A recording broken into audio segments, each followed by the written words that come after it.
MLA గారు ఏం మాట్లాడిందో పెట్టండి. ఎమ్మెల్యే గారు మాట్లాడుతూ చూడండి.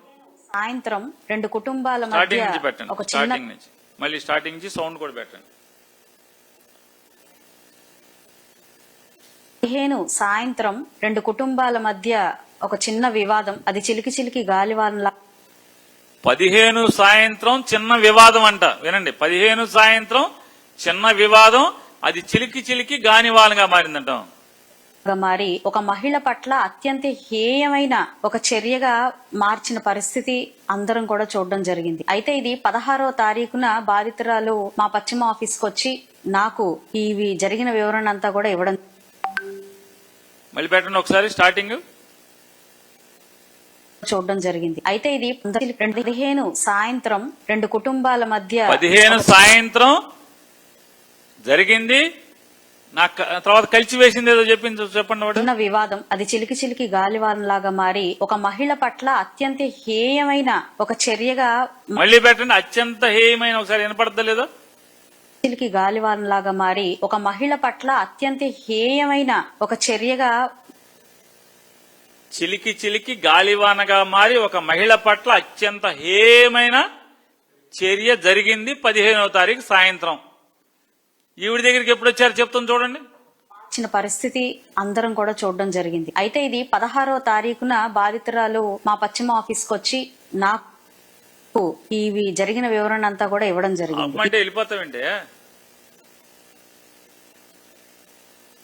16వ తారీఖున నా పశ్చిమ ఎమ్మెల్యే ఆఫీస్కి వచ్చి మహిళ ఎప్పుడు వచ్చిందో మళ్ళీ పెట్టండి ఒకసారి స్టార్టింగ్ నుంచి.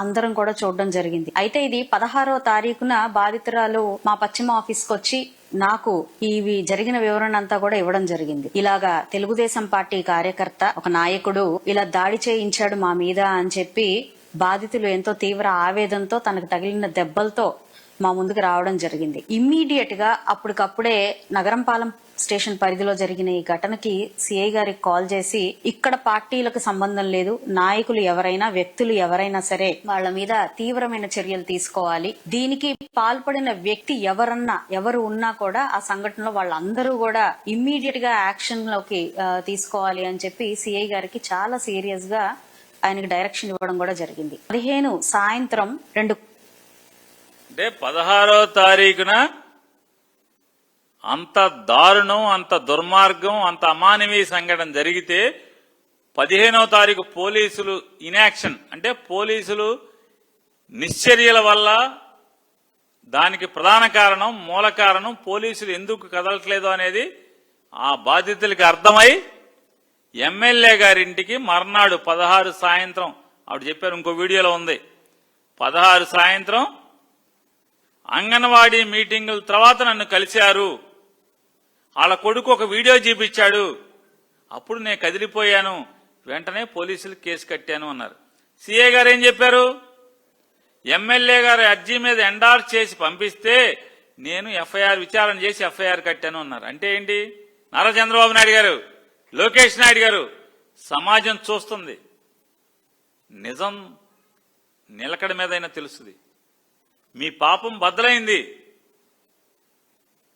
మీ ఎమ్మెల్యే గారు స్టేట్మెంట్ వల్ల, మీ సిఐ గారి స్టేట్మెంట్ వల్ల, మీ యొక్క ట్వీట్ల వల్ల ఈ సమాజంలో పోలీసు వ్యవస్థ ఎంత డొల్ల వ్యవస్థో రోజుకొక సంఘటన, గంటకొక సంఘటన జరుగుతుంది కదా. అంటే ఎమ్మెల్యే చెప్తే గాని నగరంపాలెం పోలీస్ స్టేషన్లో అంత దుర్మార్గం జరిగినా కూడా మీరేం చెప్తారు? ఐ డీప్లీ డిస్టర్బ్డ్, అంటే ఒక మీకు లోతుగా ఈ రాష్ట్ర ముఖ్యమంత్రి నారా చంద్రబాబు నాయుడు గారికి లోతుగా గుచ్చుకున్న సంఘటన కూడా సిఐ గుచ్చుకోవాలి. ఎమ్మెల్యే చెప్తే గాని లోకేష్ నాయుడు గారు అబ్సల్యూట్లీ షాక్డ్. లోకేష్ గారు ఆ సంఘటన షాక్ అయ్యాడు అబ్సల్యూట్లీ. అయినా కూడా సిఐ షాక్ అవ్వాలా, ఎమ్మెల్యే షాక్ అవ్వాలా? 15వ తారీఖు 16వ తారీఖు ఎమ్మెల్యే గారికి వచ్చి వీడియో చూపించాడు వాళ్ళ అబ్బాయి. ఇది చూడండి, మా అమ్మని ఈ రకంగా వివస్త్రం చేసి నూలుపోగు లేకుండా ఇంత అవమానం చేశారు మా అమ్మని చెప్పిన ఆ అబ్బాయి తల్లి పరిస్థితిని కొడుకు వీడియోలో చూపిస్తే అప్పుడు ఆవిడ స్పందించి కేసు కట్టు అని చెప్పారంట. ఎవరైనా సరే అంటే పోలీస్ వ్యవస్థ తీరుతెన్నులు చూడండి. 15వ తారీఖు ఇంత ఘోరం జరిగితే ఎమ్మెల్యే చెప్తే గానీ కేసు కట్టలేదు, దానికి ఎఫ్ఐఆర్ సాక్ష్యం. ఆ కేసు కూడా చూడండి ఒకసారి. ఎఫ్ఐఆర్లో ఏం చెప్తారు, దాంట్లో రాస్తాడు, forcefully snatching away her gold ornaments, mobile phone and other valuables అని ఎఫ్ఐఆర్లో రాస్తాడు. కానీ దానికి సంబంధించిన సెక్షన్ ఉండదు దీంట్లో. సెక్షన్లు చూడండి, సెక్షన్లు ఏముంటాయి, 331, 6, 74, 79, 115, 115(2), 118, రెడ్ విత్ 3(5). మరి దీనికి ఏం చేయాలి, ఎక్స్టార్షన్ కట్టాలి కదా.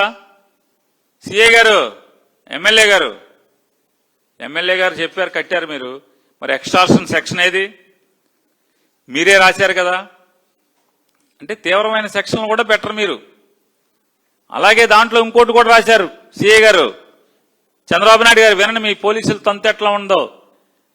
మీరు ఈ రకంగా దొంగ నాటకాలు ఆడినంత మాత్రాన సమాజాన్ని ప్రజల కళ్ళకు గంతలు కట్టలేరు చంద్రబాబు నాయుడు గారు. The accused allegedly assaulted him and attempted to strangulate him with a wire. అంటే వైరుతో పేకకేసి ఉరివేయబోయాడు, చంపబోయాడు. మరి అటెంప్ట్ టు మర్డర్ కేసు ఏది, సెక్షన్ ఏది దీంట్లో, ఎందుకు లేదు? 109 కట్టాలి కదా. కొత్త చట్టం ప్రకారం 109 కట్టాలి కదా అటెంప్ట్ టు మర్డర్. ఎందుకు కట్టలేదు? ఈ సెక్షన్లు ఎందుకు లేవు? ఎక్స్టార్షన్ ఎందుకు లేదు? అలా అమ్మ ఒంటి మీద నగలన్నీ కూడా దుర్మార్గంగా కీచుకుళ్లాగా బట్టలు లాక్కున్నట్టే బట్టలు లాగి పక్కన పడేసి నగలు మాత్రం లాక్కుపోయారు కదా. మరి ఆ సెక్షన్లు అయ్యి చూడండి, ఆ సెక్షన్లు లేవు. ఎఫ్ఐఆర్లో కంటెంట్ ఇది, కానీ సెక్షన్లు ఉండవు. దాంట్లో సెక్షన్లు ఉండవు, సరే అరెస్టులు కూడా ఉండవు. 15వ తారీఖు సంఘటన జరిగింది, 16వ తారీఖు ఎఫ్ఐఆర్ కట్టారు, ఒక్కడిని అరెస్ట్ చేయలే. గుంటూరు అమరావతి అని చెప్తున్నాడు చంద్రబాబు నాయుడు గారు. మేము ఎప్పుడైతే జగన్ గారు మావిగన్ అన్నాడో ఈయన కూడా మాట్లాడుతున్నాడు. అమరావతి అంటే ఏంటి? విజయవాడ, గుంటూరు, మంగళగిరి. విజయవాడ, గుంటూరు, మా బందరు తీసాడు. బందరు అక్కర్లే మీకు. ఎందుకు అక్కర్లేదు? మీ చుట్టాలు ఎవరు లేరేనా? మచిలీపట్నం ఎందుకు అక్కర్లేదు చంద్రబాబు గారు? మన చుట్టాలు లేరేనా? ఓన్లీ ఇక్కడే ఉన్నారా? విజయవాడ, గుంటూరు, మంగళగిరిలోనే ఉన్నారా? మరి నగర రాజధాని అని చెప్తున్నారు కదా మీరు కూడా. జగన్మోహన్ రెడ్డి గారు విజయవాడ, మచిలీపట్నం, విజయవాడ, గుంటూరు రాజధాని అంటే మీరు కూడా విజయవాడ, గుంటూరు, మంగళగిరి రాజధాని అని చెప్తున్నారుగా. మరి రాజధాని అనేటువంటి ఈ గుంటూరు నగరంలో దుర్మార్గంగా కీచక పర్వం జరిగితే, అమానవీయ సంఘటన జరిగితే, మీ గుండెల్లోకి లోతుగా కలిసిపోయేటువంటి గాయం అయితే మరి ఎందుకని ఎఫ్ఐఆర్ అవ్వదు? అరెస్టులు ఎందుకు అవ్వవు? ఎమ్మెల్యే గారు మళ్ళీ ఒకసారి రెండో స్టేట్మెంట్ ఏంటి? ఎమ్మెల్యే గారి స్టేట్మెంట్. సౌండ్ దిగ్భ్రాంతికి గురైన పరిస్థితికి ఏర్పడింది. స్టార్టింగ్ వీడియో చూపించిన తర్వాత దిగ్భ్రాంతికి గురైన పరిస్థితికి ఏర్పడింది. ఒక్క నిమిషం చెల్లించిపోవడం జరిగింది. ఒక్క నిమిషం. ఇదింత వీడియో చూసిన తర్వాత దిగ్భ్రాంతికి గురవటం జరిగింది. ఎమ్మెల్యే గారు చెప్తారు ఏనండి. వీడియో చూపించిన తర్వాత దిగ్భ్రాంతికి గురైన పరిస్థితికి ఏర్పడింది, చెల్లించిపోవడం జరిగింది. ఇదింత హేయమైన ఒక విధానము అక్కడ ఉన్న వ్యక్తులు చేశారా అని అంటే నిజంగా ఆలోచింపజేసేలాగా అనిపించింది. అది ఆ వ్యక్తిని ఒక హిజ్రా తన బట్టలు తీసేసి మరి ఎంతో గౌరవ భంగం చేస్తూ ఆవిడ మీద ఈ హిజ్రా దాడి చేయడం అనేది ఆ వీడియోలో కనిపిస్తా ఉంది. దానికి నిజంగా తీవ్రంగా ఖండిస్తున్న విషయం మేమిది. ఎట్టి పరిస్థితుల్లో ఇలాంటి ఒక చర్యకు పాల్పడిన వాళ్ళు చట్టరీత్యా వాళ్ళకి బాధ్యులవుతారు. కాబట్టి వెంటనే ఇమీడియట్ గా సదరు అధికారులకి ఆ స్టేషన్ పరిధిలో వచ్చిన అధికారులందరితో మాట్లాడి వెంటనే వీళ్ల మీద యాక్షన్ తీసుకోవాలి అని చెప్పి డైరెక్ట్ చేయడం జరిగింది. 16వ తారీఖు సాయంత్రానికి ఎఫ్ఐఆర్ కట్టడం జరిగింది వీళ్ల మీద. అయితే వాళ్ళని తీసుకొని వచ్చి స్టేషన్ లోకి సరెండర్ చేయని క్రమంలో మరుసటి రోజు మళ్ళీ స్టార్టింగ్ చెప్పి వాళ్ళని తీసుకొచ్చి చెప్పండి. ఆవిడేమంటారు వినండి. నేను ఆ వీడియో చూసి నా హృదయం కదిలిపోయింది, మనసు కలిచివేసింది. ఆవిడని అమానుషంగా ఆవిడ మీద వివస్త్రం చేశారు. నేను పోలీస్ స్టేషన్కి అధికారికి గట్టిగా చర్యలు తీసుకోమని చెప్పి 16 సాయంత్రానికి అరెస్టులు అవ్వలేదు. వినండి, అరెస్టులు కూడా కాదు, ఆవిడేమంటది కాదు, సరెండర్ చేయలేదు. చూడండి ఆవిడ బాటలు.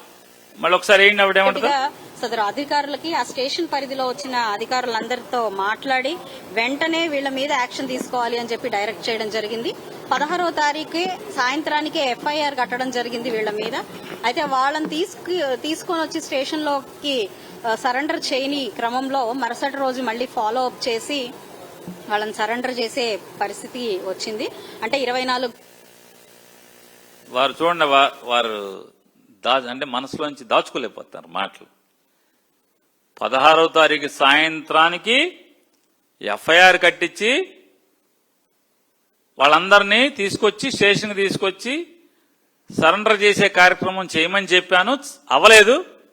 సరెండర్ అవ్వలేదు కాబట్టి మర్నాడు 15వ తారీఖున వాళ్ళందరినీ స్టేషన్కి సరెండర్ చేశామని చెప్పి ఆవిడ చెప్తుంది.